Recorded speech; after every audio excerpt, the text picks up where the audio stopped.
Let me tell you something real, something we often feel in the dead of night, when the noise fades and the quiet speaks louder than anything. Life hurts. This isn't just some poetic exaggeration.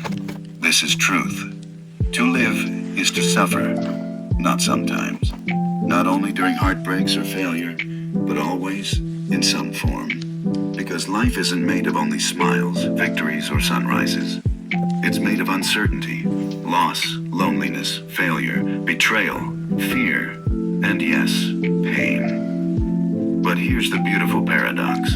Inside that suffering, hidden in the cracks of the wounds we carry, is the opportunity to find meaning, to grow, to evolve, to become someone wiser, deeper, and more whole than before. You see, suffering is not the end. It's a bridge.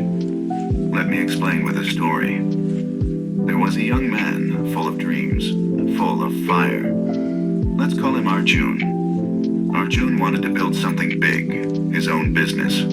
He had no background, no support, no money, just a dream and a fire. He worked day and night, but things didn't go right. Investors said no. His first product failed. He got mocked by relatives. People whispered, "He's wasting his time." Eventually, he went broke. He sat on a park bench one cold night staring at the sky, wondering why life was so cruel. But then something shifted. That night, in his deepest pain, he realized he was still alive, still breathing, still able to try. He started again. He learned from the failure. This time, he approached things differently. Slowly, step by step, he rebuilt. Years later, he didn't just build a business. He built a mindset, a philosophy. He started coaching others who had failed. He gave talks on rising from ashes. People asked him, "How did you get so wise?" And he'd smile and say, "I suffered, and I survived, and I found meaning in that suffering." That, right there, is the message. The strange thing is, we often try to avoid suffering. We numb it with distractions. We run from it. We cover it up with noise, people, possessions, or temporary pleasures. But pain has a peculiar property. When you try to run from it, it chases you harder. When you face it, it starts to transform. Think of a seed planted underground, in the darkness, buried. That seed has to break, to crack open painfully, to push through the soil, to grow. Without that struggle, there's no tree, no fruit, no shade, no strength. That's us. Every single one of us is a seed with potential. But the cracking, the pressure, the darkness, that's part of the growth. Now let's look at this through psychology. Viktor Frankl, an Austrian neurologist and psychiatrist, survived the horrors of a Nazi concentration camp. He lost his family, faced starvation, daily humiliation, and the threat of death every single day. But inside those brutal conditions, he made a discovery that would become a pillar of modern psychology. He realized this. Man can endure almost anyhow if he has a why. He saw people who gave up, who lost meaning and died quickly. And he saw others, equally starving and suffering, who held on to life through purpose, the hope to see their family again, to finish a book, to inspire others. Frankl later wrote, "Man's search for meaning," and introduced the idea that our main drive in life isn't pleasure or power, it's purpose, meaning. And meaning often emerges from suffering. Take a moment and think. What was the hardest moment of your life? Maybe you failed at something important. Maybe you lost someone. Maybe you were betrayed. Maybe you struggled with your mental health, with self-worth, with fear. Now look at yourself now. You're still here. There is a depth in you that wasn't there before. A layer of understanding. A quiet strength. That didn't come from comfort. It came from walking through fire and surviving. Sometimes, the worst thing that ever happened to you becomes the best thing, because it woke you up. Let's talk about another real-life example. Oprah Winfrey, abused as a child.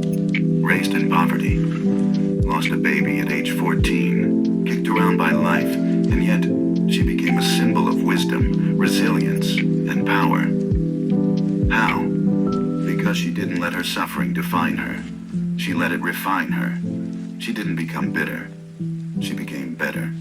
She turned her pain into purpose. And today, when she speaks, people listen. Not because she's perfect, but because she carries the weight of what she's lived through with grace. Now think, why do we love stories of redemption? Comebacks, underdogs? Because deep down, we all know we're not made for perfect lives. We're made for meaning. We respect people who suffer and rise. They speak with a depth no book can teach. They understand pain. They don't just talk, they know. Psychologically, this is called post-traumatic growth. It's the idea that after trauma, many people don't just recover, they grow.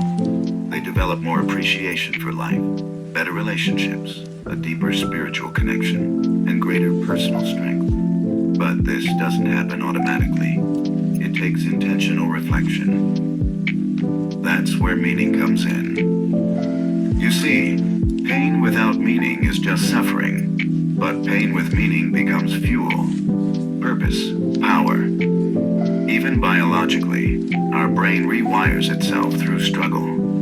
Neuroplasticity shows that our minds adapt most during challenge. Comfort doesn't shape us, resistance does. Imagine lifting weights. The muscle only grows when it tears a little, when it's challenged, when it suffers. The same applies to your emotional and spiritual muscles. So don't curse the weight on your shoulders. It's making you stronger. Don't hate the season of pain. It's teaching you something you couldn't learn in peace. Now here's something critical. Meaning is not found. It is made. People often wait for meaning to magically appear, as if one day the pain will explain itself. But meaning is a decision. It's a conscious choice to assign purpose to your suffering. Let me give you a powerful example. There was a woman named Maya who lost her husband in a tragic accident. She had 2 children, no income, and a shattered heart. For months, she couldn't sleep, couldn't eat. Friends tried to help. Family tried to comfort her. But nothing worked. One day, her young daughter walked into the room and said, "Mommy, when are you going to smile again?" That moment hit like a lightning bolt. Maya realized something. Her children were watching, learning. She didn't choose the pain, but she could choose her response. She joined a support group. She went back to school. She became a counselor for grieving parents. Her pain became her purpose. Maya didn't wait for the suffering to explain itself. She gave it a voice. This is what we need to understand. Our pain is not pointless, but we must make it purposeful. Now, let's bring in some psychology again. According to Dr. Jordan Peterson, people can bear incredibly heavy burdens when they have a reason, when they carry their cross voluntarily. Life is suffering, he says, but responsibility gives suffering structure. When you pick up a meaningful burden, helping others, creating something, contributing, you stop being a victim. You become active in your pain, and that's where transformation begins. Responsibility doesn't remove suffering, it redeems it.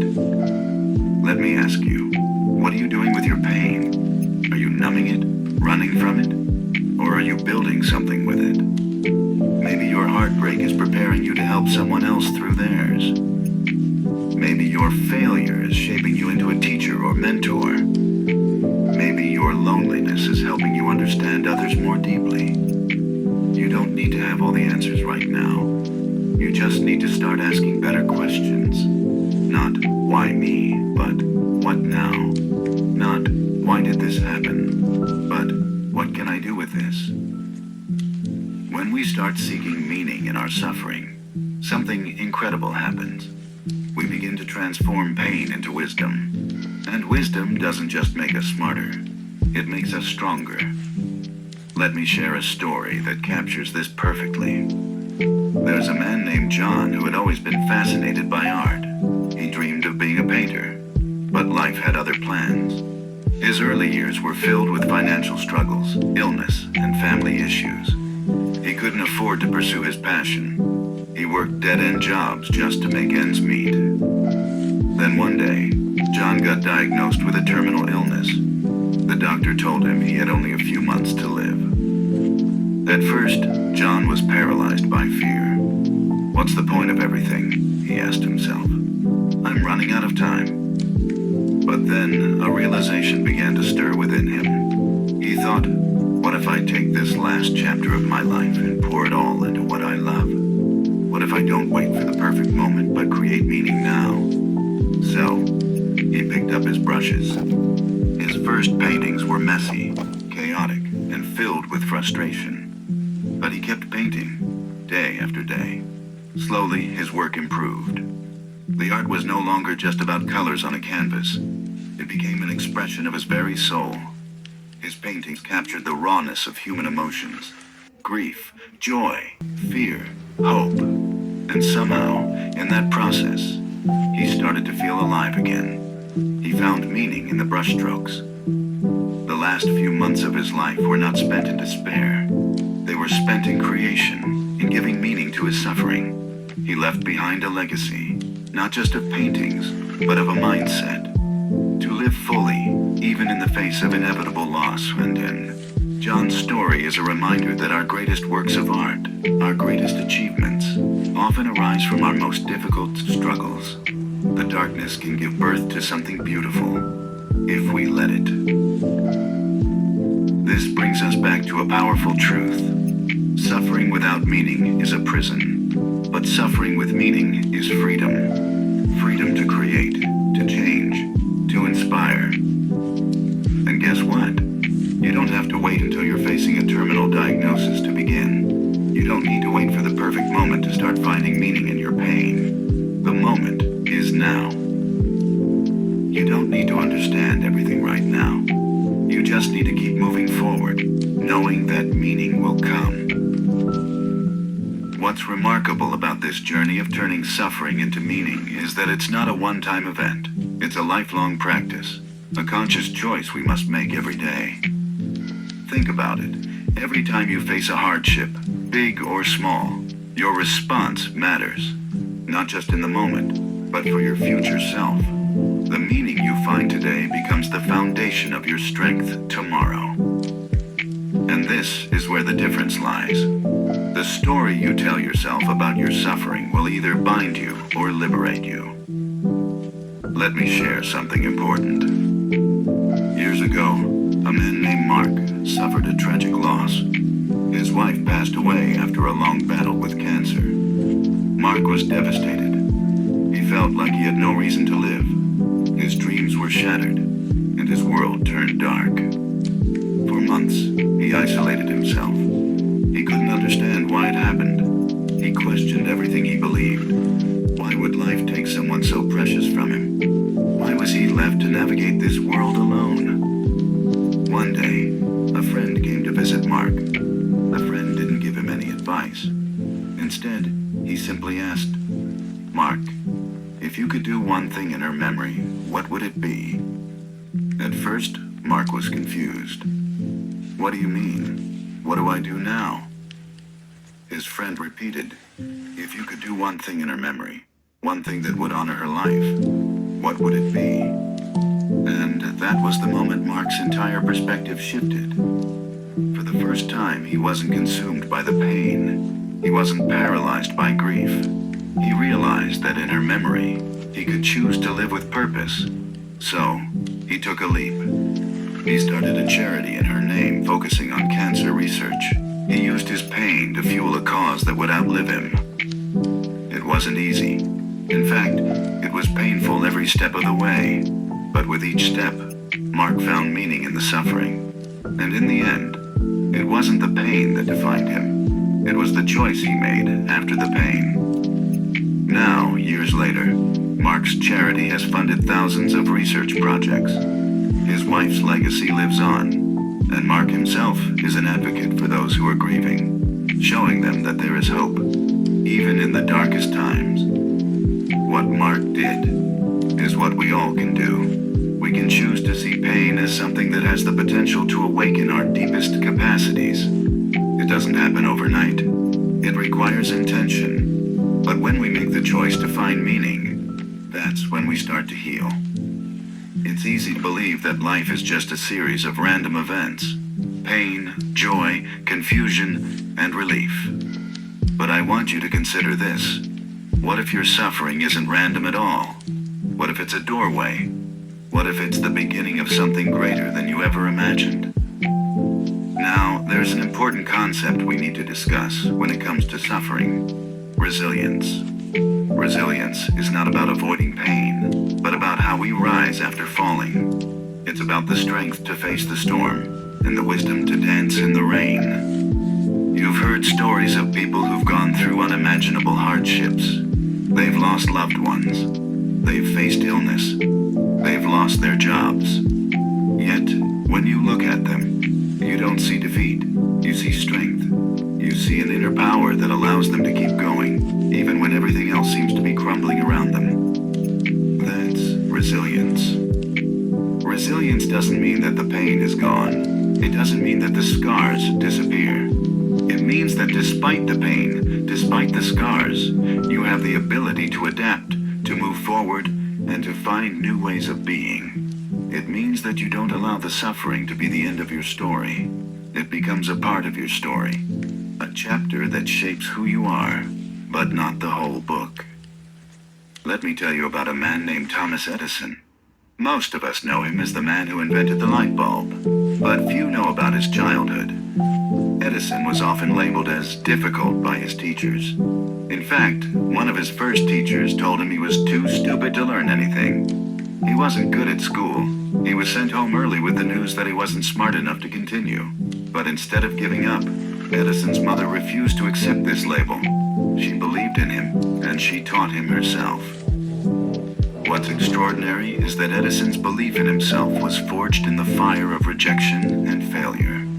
He went on to fail thousands of times before he successfully invented the light bulb. When asked about his countless failures, Edison famously said, "I have not failed. I've just found 10,000 ways that won't work."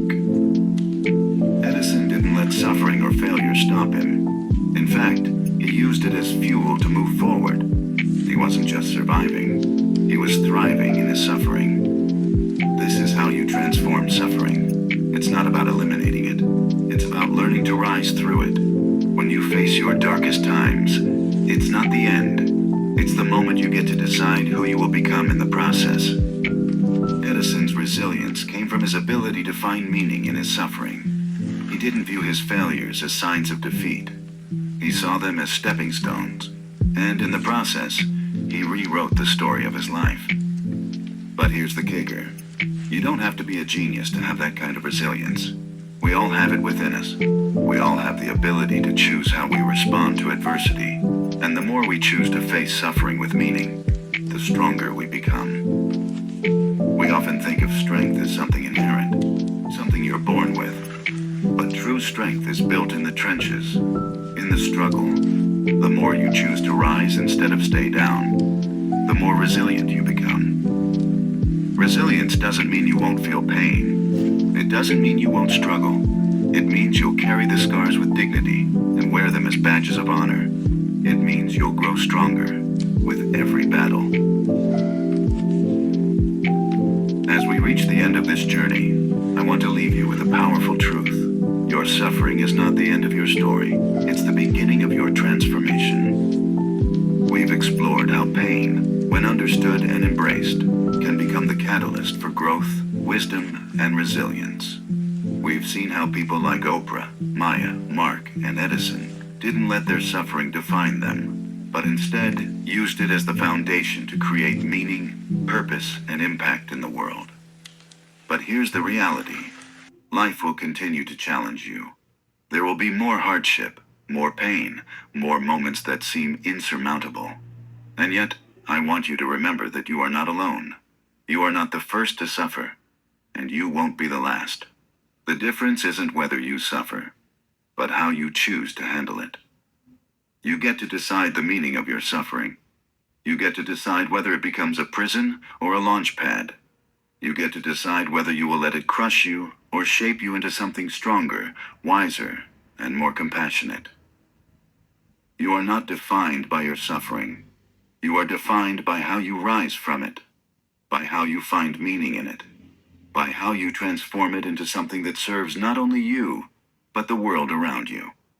So, the next time you face adversity, whether it's a personal struggle, a professional setback, or a heartbreak, remember this.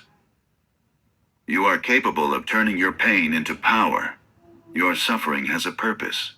And you, right now, have the ability to choose what that purpose will be.